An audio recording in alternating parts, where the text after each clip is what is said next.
Hey everybody, my name is Ben, or Wammoh. Welcome to the first devlog of Snowball Online. In this video, we'll be covering the basic idea of the game to get everybody caught up to speed, as well as give the specifics as what has been added to 0.17.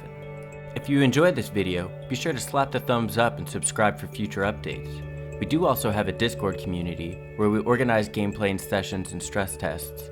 You can get involved by leaving your comments and suggestions, as I do read them and take them into consideration when it comes to better gameplay or future builds to the game. With all that being said, let's dive right into it. Snowball Online is a multiplayer snowball fighting game with a focus on real-time PvP and casual MMORPG character building and progression.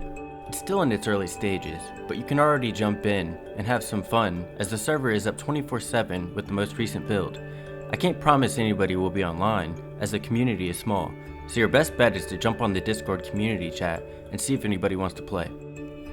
Let's talk about movement and collision. The player character now has the ability to jump and crouch, which is all new to 0.17. Every jump reduces stamina instantly by 1/10 of the stamina bar. This has little effect as the stamina bar replenishes quickly, but when sprinting, jumping will quickly add up to leave the player too exhausted to continue running. Crouching reduces your speed, but also makes your footsteps half as loud. You are also able to go under obstacles that you wouldn't be able to standing up. And needless to say, crouching is a lifesaver when it comes to hiding behind cover and dodging incoming snowballs.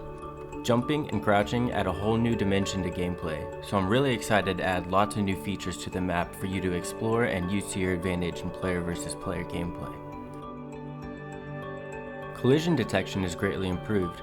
Rather than only using a pill-shaped collider, there are now colliders attached to major body parts that move with your animations.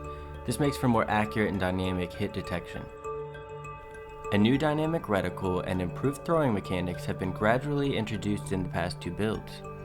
Now when you are moving and charging a throw, the power capacity is reduced to 70% and there is a slight amount of RNG to the accuracy. You are notified by the widening of your reticle and the power bar on the bottom right of the UI. Snowballs fall apart after 2 seconds, which prevents players from lobbing snowballs at a high arc across the map.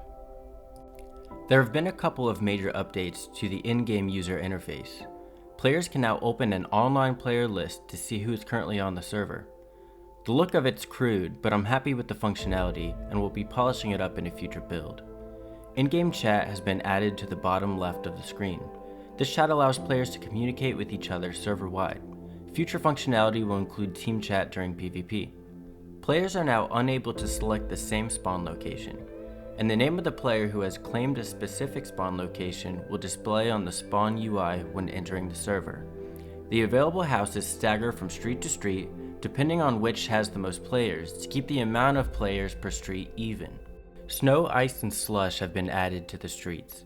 Reflections on ice bake at the beginning of gameplay, and I'm really happy with how it all turned out. Post-processing effects have made a big difference in the visuals of the game. Depth of field, motion blur, and ambient occlusion have all been added. If you take a look at the PvP footage at the beginning of the video, you can really see how much of a difference it's made.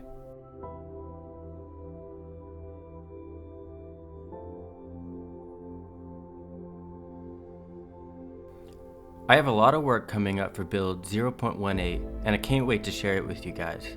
Leave a comment below and let me know what you think about the game so far. If you're interested in playing, check out our Discord and download the game from the link below. That's all I have for now, but I'll be back soon, so don't forget to subscribe. Thanks for watching.